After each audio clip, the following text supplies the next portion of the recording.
जी से बेहतर बॉडी बनाई, पवन जी से बेहतर डांस किया, पवन जी से बेहतर मैंने हर वो चीजें की, मैं खुद पे काम किया, तब मुझे लगा मेरे लायक हैं। क्योंकि हर बार तो भोजपुरी में पवन सिंह से कंट्रोवर्सी करने में खेसारी लाल यादव आगे आते हैं, मगर अब की बार जंग की शुरुआत प्रदीप पांडे और चिंटू पांडे ने की है।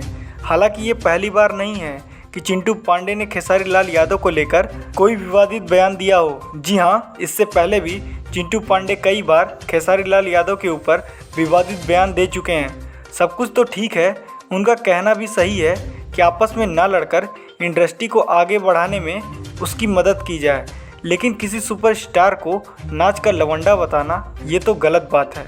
और रही बात तो साड़ी पहनने की, एक्टर तो कोई भी अभिनय कर सकता है अपने मूवी के अकॉर्डिंग। इस पर खेसारी लाल यादव ने कहा है कि अगर जनता को मेरा साड़ी पहनना अच्छा लगता है तो मैं साड़ी पहनूंगा।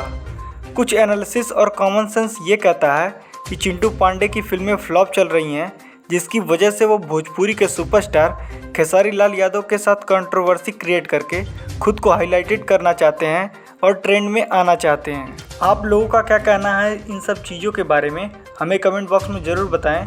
आज के लिए बस इतना ही, तो मिलते हैं आपसे नेक्स्ट वीडियो में।